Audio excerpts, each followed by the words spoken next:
Good morning, it's Mrs. Barber, and I hope you're doing well.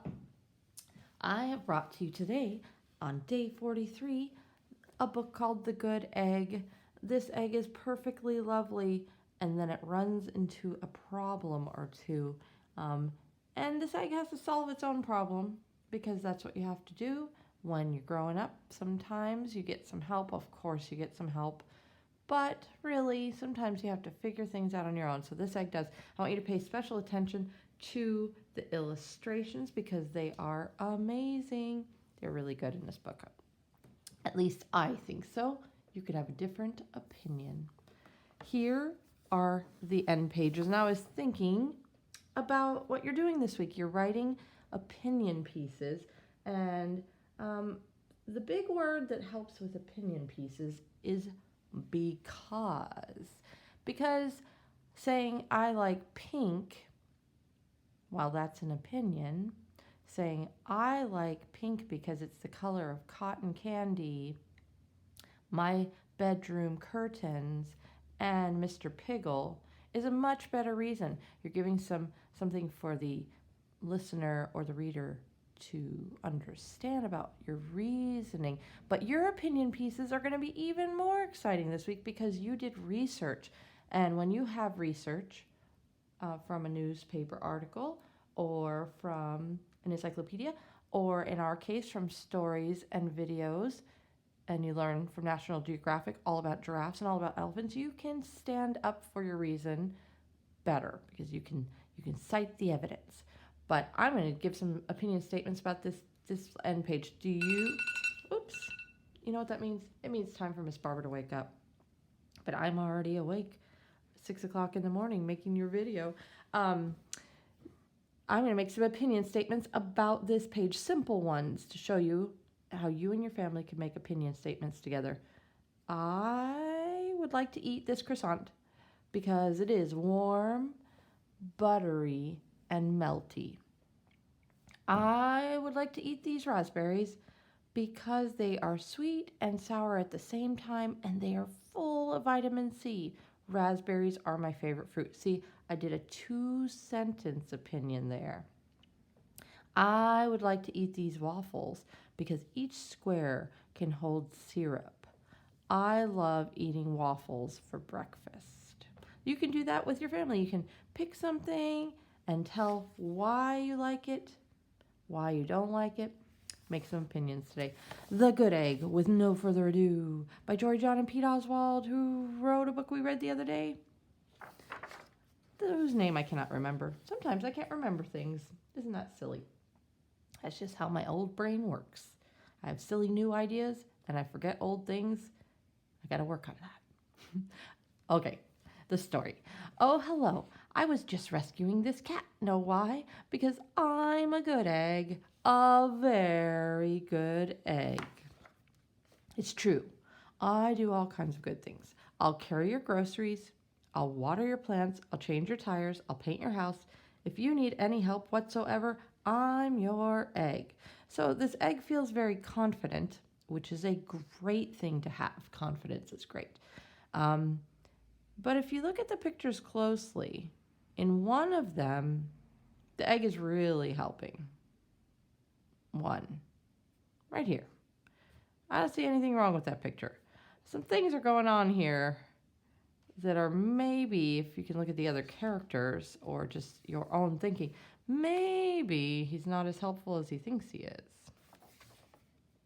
I've always been a good egg. It's been this way from the start, even in my earliest days back at the store.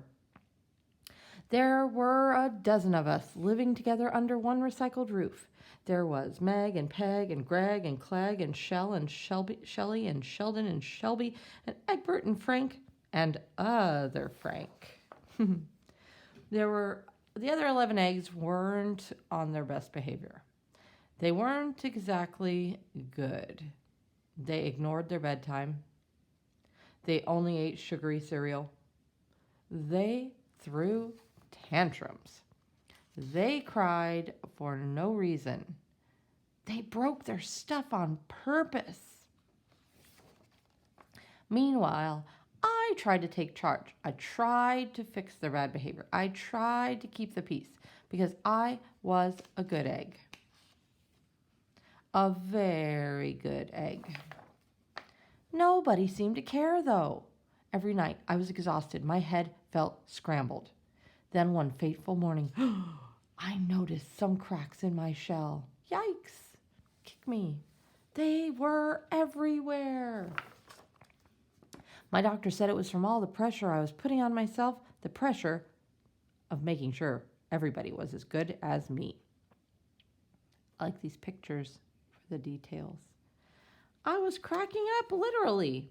Something had to change. I'd had enough. I told Meg and Peg and Greg and Clegg and Shell and Shelley and Sheldon and Shelby and Egbert and Frank and other Frank that I was leaving. I can't be the only good egg in a bad carton, I said. Blah, blah, blah, they replied. I left that night. I wandered from town to town. Hours became days. The days became weeks. I lost track of time. I was alone. I think this is my favorite page here. And I like the friends that he's drawn with a Sharpie marker. He really does miss them. Out there on the road, under the stars, I really tried to focus on myself and what I needed. I took walks. I read books. I floated in the river. I wrote in my journal. I found simple moments to be quiet. I breathed in. I breathed out. I even started painting. This is a pretty amazing page, considering it's day 43. It's day 43, and just looking at this page, I have done all of these things except floated in the river. If you look at this page, how many have you done? And your breathing in and out and your quiet time might not have looked the same as that. What other activities have we done in 43 days? It's been an indoor adventure where life has gone sideways. We've slowed down and we've sped up at the same time, where your responsibilities are greater and the time stretches out, and sometimes you lose track of the days, but you've been taking care of yourself, just like the good egg is here. For once, I found time for me. Did you put cucumbers on your eyes? I did not do that. Look, the clock says me time. And guess what? Little by little, the cracks in my shell started to heal. My head no longer felt scrambled. I started to feel like myself again. He's in a Zen garden. So I've made a big decision. I'm returning to my old carton and my friends. Besides, I'm kind of lonely out here. This time I know what I need to do. I'll try not to worry so much. I'll be good to my fellow eggs while also being good to myself. Here we go. Everybody missed me. I missed them too. Welcome home. Hello, Meg. Howdy, Peg. Hey, Greg. Greetings, Clegg. What's up, Shell? Aloha, Shelly. Hey, yo, Sheldon. Hi, Shelby. Good day, Egbert. What's happening, Frank? Howdy do, other Frank. Sure, every once in a while, somebody's still a little bad, but it's not like before. Here's what I realized. The other eggs aren't perfect, and I don't have to be either. I'm okay with that. Yep, the old carton is back together. We're a solid dozen again. It's good to be home. The end. I give it a solid 10 out of 10. That was an extraordinary book. It's the kind of book I would read again and again to take note of the pictures, and maybe I'm in a different place in my mind and I make a different connection, because today's connection I'm making all about opinions and about letting other people be the way that they are and taking care of myself. But another day, I might just be thinking about breakfast and take a look at where all the bacon is in the book. So the good egg is not perfect, but thinks that he is perfect in the beginning. He has some lessons to learn. Can't crack up trying to make everybody do what you say. Can't control anybody else, because you're really in control of, yourself. You make the decisions. You've been brought up very well to have some good ideas and some good thoughts in your heart and your mind about how to be. But at the end of the day, you make your own decision. And when you're going to third grade, that's when it still really starts clicking in your mind. I am in control of the decisions that I make. I really am. And I can make good ones, and I can make poor ones, and I can pretend like I didn't make poor ones. But when you grow up a little, you know that's not right. You know it's right to say sorry or try to fix it up. You are good eggs. You are eggs that I love. Okay, my crafty idea today does not come from me. It comes from somebody in our class, and I don't want to say names.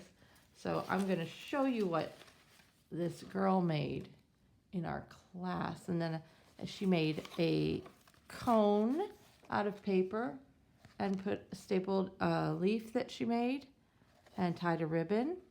And then she made these amazing flowers out of paper. So I'm going to ask her one day soon if she can maybe show us how to do this. Maybe today with the construction paper that I gave you and a straw. Maybe she can show us how she made this. So in our lesson today, you need to bring a piece of construction paper and a straw, but I'll remind you. Aren't they beautiful? You will only probably make one. But I'm going to get that girl to show us. I got some flowers from you guys, and mostly they are a little wilty, except these will last forever. And I love all the flowers, the ones that smell good and the ones made out of paper. And I really will keep this forever. This will remind me that on the days that we were inside having our adventure and I was away from you, I was still with you just a little bit and enough that you thought about me and I thought about you.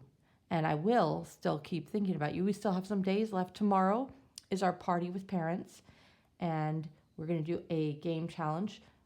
Don't get frustrated if you're not in first place, because like I told you, I've played this game twice and the Barber family has lost both times, but we laughed so hard at ourselves that we were silly for getting answers wrong, and then we were going too slow, and we were tickling each other and being ridiculous, and it was a really good memory, whether we won or lost. And we're also going to do a family challenge.